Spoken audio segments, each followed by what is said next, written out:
Hi, it's Laura Morley here from Toddler Talk NZ, helping you to enjoy the parenting journey with your toddler.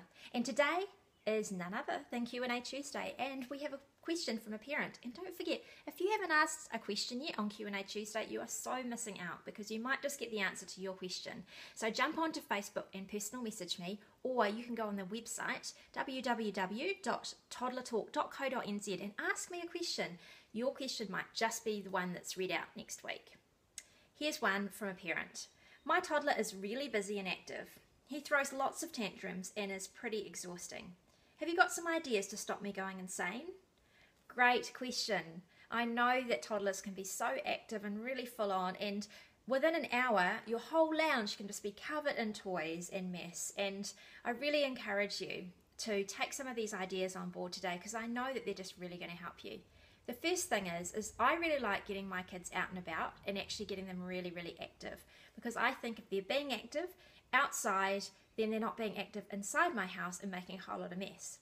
So I like to take my kids to the park after we've had an afternoon sleep.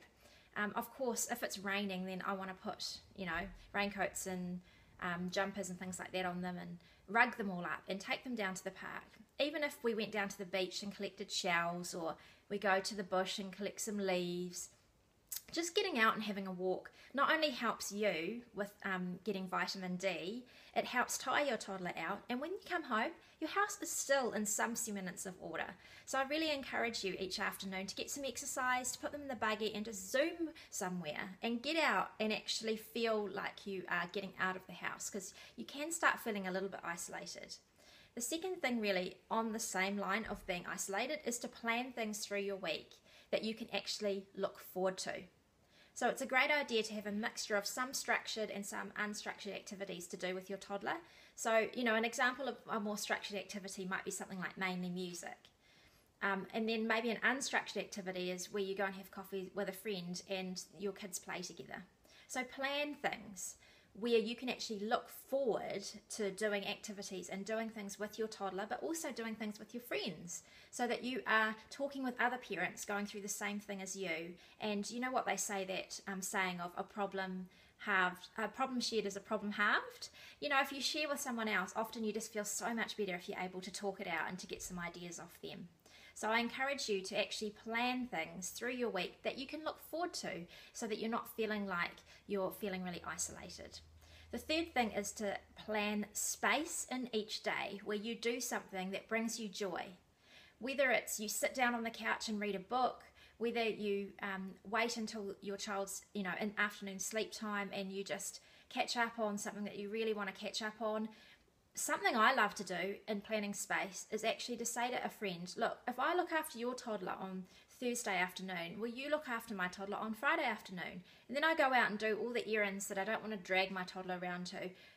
Pop in, have a coffee at a cafe or something, go off and do something I want to do, and then come back. And my toddler's so happy because they've been playing with their friends, and I'm happy because I've got heaps of stuff done, which I haven't had to drag them around doing, and it's like a win-win. So I really encourage you to actually plan things, but also to make space for yourself, and don't take all the time when your toddler's sleeping for you to be doing the washing or doing all your work and catching up on emails, because otherwise they end up waking up from their afternoon sleep and you just think, well, I haven't had a break, I'm just full on go, and you don't have that emotional energy and that store to be able to give back to your toddler. The last thing to think about is the definition of insanity, according to Albert Einstein, is for you to continue to do the same thing but expect a different result. So if you're consistently finding with your toddler that you're having trouble with sleeping or eating or toilet training or some kind of behaviour, why not personal message me and say, look, Laura, I need some help. Can you help me with this particular area? It might be that you go and see a parenting coach or ring somebody that you know that will be able to give you some help, because sometimes it's just great to be able to step back and have fresh perspective and being able to try something new. And really, that really helps to be able to bring hope and to be able to bring change to what you're seeing in terms of your toddler's behaviour. So I really encourage you today to comment below about what works best for you when you're dealing with feeling like you're a little bit insane and that your toddler is just getting a bit much. I encourage you to message below, because it might be that another parent can relate to something that you're experiencing or an idea that you want to share.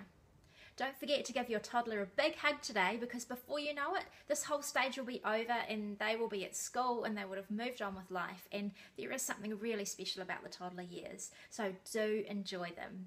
It's been great spending some time with you, and I look forward to hearing from you soon. Bye.